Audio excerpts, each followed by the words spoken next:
دن کا وقت اسکول کی تعلیم میں گزرتا، شام کا وقت دینی تعلیم کے لیے عربی، صرف، نحو، عربی ادب اور دینی علوم کا آغاز ہو گیا۔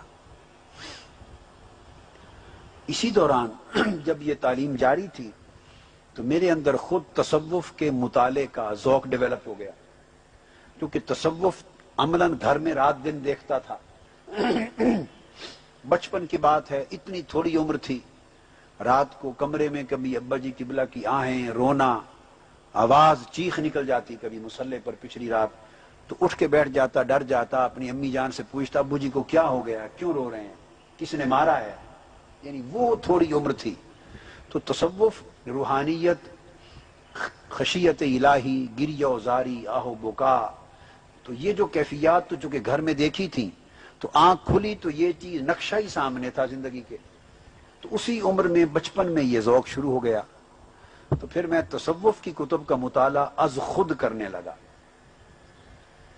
اور شاہ ولی اللہ محدث دہلوی جیسی شخصیتوں کی کتابوں کو بھی میں نے اپنی اسکول لائف میں پڑھ ڈالا تھا۔ اس وقت ترجمے پڑھتا تھا، اردو کے ترجمے، مولانا غوث علی شاہ صاحب قلندر پانی پتی کی کتابیں، شاہ ولی اللہ محدث دہلوی کی کتابیں، حضرت سلطان العارفین سلطان باہو رحمۃ اللہ علیہ کی کتابیں، مگر یہ سب اردو، ان کے تراجم بچپن میں ہی۔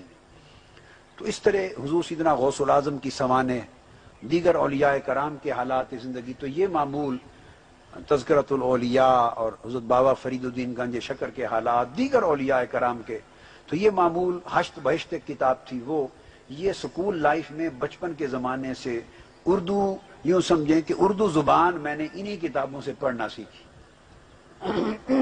تو معمول ہو گیا۔ اب آپ اندازہ کر سکتے ہیں کہ اس سے محنت کتنی بڑھتی چلی گئی کہ ایک وقت اسکول کی تعلیم کو دینا ہے، سیکرڈ ہارٹ اسکول میں ریگولر گیم بھی کرتا تھا۔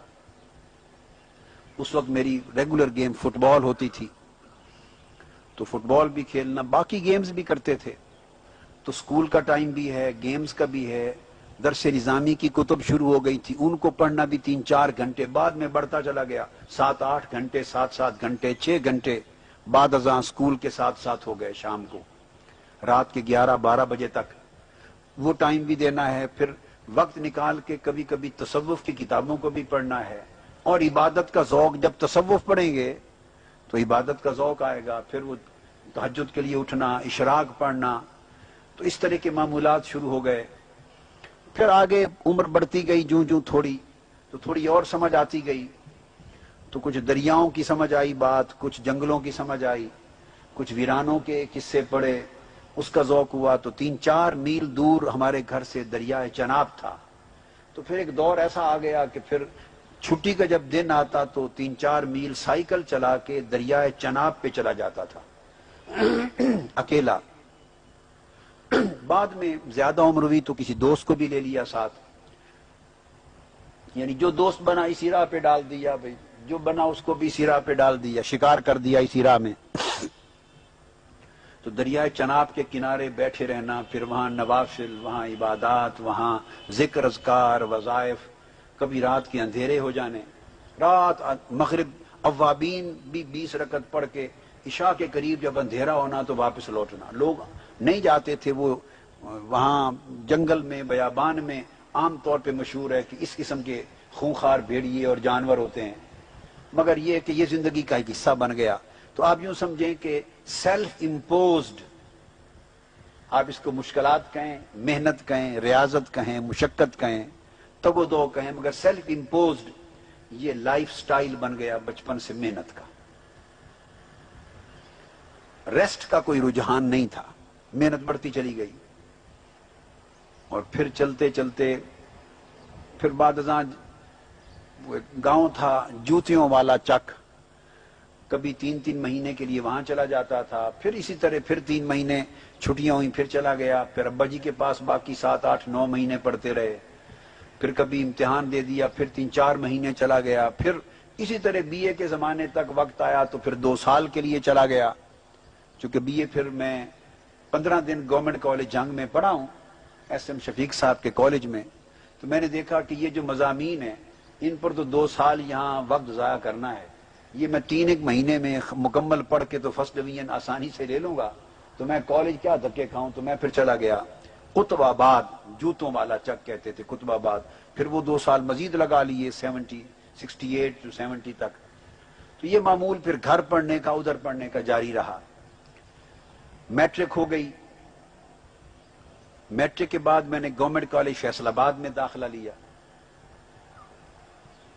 اب یہاں جب میٹرک کر لی اور گورنمنٹ کالج فیصل آباد آ گیا، اس عمر تک روحانی ذوق اتنا ڈیولپ ہو گیا تھا کہ وہ علمی ذوق پر بھی غالب ہونے لگا. اور جب میں کالج میں آ گیا، ایف ایس سی میں داخلہ لے لیا گورنمنٹ کالج فیصل آباد، تو 2 سال میں فیصل آباد پڑھا ہوں. 96 میل کا سفر تھا جنگ سے فیصل آباد. کتنا؟ اس وقت میل ہوتے تھے، کلومیٹرز نہیں تھے. آپ تقریباً 100 میل سمجھ لیں، اس کو دیکھ لیں کتنے کلومیٹر بنتے ہیں جی. آنا اور جانا 48 میل کا سفر ہے. 96 میل آپ اپروکسیمیٹلی 100 کریں تو کتنا بن جاتا ہے کلومیٹر 100 کا؟ 160 کلومیٹر یومیہ. صبح 3 بجے کے قریب تہجد پڑھ کر میں بس کے اڈے پر آتا تھا. نیو خان ٹرانسپورٹ ہوتی تھی، اور نماز فجر میں نیو خان ٹرانسپورٹ کے اڈے پر ایک چھوٹی سی مسجد بنی ہوتی تھی، اس میں پڑھتا تھا. تہجد کے بعد پڑھ کے گھر سے چل پڑنا. میٹرک کے بعد فجر کی نماز اڈا نیو خان کا ہوتا تھا بس، تو اس پہ پڑھ کے تو پہلا ٹائم چلتا تھا. اب یہ بدلتے رہتے تھے، کبھی سردیوں کے وقت کبھی گرمیوں کے، کبھی 3 بجے پہلا ٹائم، کبھی صبح 5 بجے پہلا ٹائم. اکارڈنگلی جیسے موسم بدلتا اسی طرح اوقات بھی بدلتے تھے. تو اس نیو خان پہ بیٹھ کر میں فیصل آباد جاتا. 1.25 گھنٹہ سے 1.5 گھنٹہ کے لگ بھگ، 1.25 گھنٹہ کبھی صبح کے ٹائم جلدی پہنچتے تھے، 1.25 گھنٹہ 1.5 گھنٹہ کے قریب ٹائم لگتا اس بس پہ. دھوبی گھاٹ اترتے، اور جب دوپہر ہو جاتی تو چونکہ ابا جی کی بلا سے پڑھنا ہوتا تھا، واپس آ کر میں نے درس نظامی کے اسباق، تو آخر پہ ہماری ریسیس ہوتی تھی. ریسیس کے بعد اردو کا پیریڈ ہوتا تھا. تو پروفیسر عصمت اللہ خان نیازی ہوتے تھے، ابھی بھی وہ پروفیسر ہیں گورنمنٹ کالج فیصل آباد میں، شاید ریٹائر نہیں ہوئے، پچھلے دنوں آئے تھے ملے تھے، اب ریٹائر ہو گئے. وہ ہمارے اردو کے پروفیسر تھے. تو میں نے ان سے مستقل چھٹی لی ہوئی تھی کہ اردو کی کلاس جو ہے وہ میں نہیں پڑھوں گا، چونکہ ریسیس کا 1.25 گھنٹہ ویٹ کروں، پھر پیریڈ ہو، پھر جب واپس جاؤں گا کھانا کھانا نماز، تو میرے اسباق جو دینی پڑھتا ہوں میں فقہ درس نظامی کے، وہ لیٹ ہو جاتا ہوں. تو اگر آپ اردو کا پیریڈ مجھے معاف کر دیں تو اس کا مطلب ہے ریسیس سے پہلے ہی آخری پیریڈ 5واں پڑھ کے میں چلا جاؤں، تو بہت جلد فارغ ہو جاؤں گا میں 12 بجے. تو انہوں نے پھر مجھے پورے 2 سال اردو کے پیریڈ میں چھٹی دیے رکھی. تو 2 سال کبھی کبھی میں اگر رہ گیا تو پڑھ لیا. تو اردو میں نہیں پڑھا ان کے پاس. تو پھر میں 12 بجے تک اپنے 5 پیریڈ پروبیبلی پڑھ کے تو میں جنگ چلا جاتا. تو صرف میں دینی علوم کی تعلیم کو جاری رکھنے کے لیے 100 میل 160 کلومیٹر ہر روز بس کا سفر پورے 2 سال کرتا رہا. کتنے؟ 2 سال. اب اس کو ملٹیپلائی کر لیں آپ. کبھی امتحان کے دن آ گئے رک گئے، مگر میری سیٹ اور میرا کمرہ گورنمنٹ کالج فیصل آباد نیو ہاسٹل میں برقرار رہا. تو کبھی امتحانوں کے دنوں میں رک گیا تھوڑا عرصہ. تو یہ میجر انوار الوی صاحب بھی وہیں واقف بنے تھے. یہ دیکھنے میں جوان لگتے ہیں، میری طرح بوڑھے ہیں، اصل بوڑھے ہیں. 1 سال کم تھے، میں 2nd ایئر میں تھا، یہ 1st ایئر میں تھے انوار الوی صاحب. تو یہ معمول سفر کا کیا 2 سال تک. ابا جی کی بلا میری خاطر ان کی پوسٹنگ جنگ سے 30 میل دور، یہ تقریباً 50 کلومیٹر بن جاتے ہیں.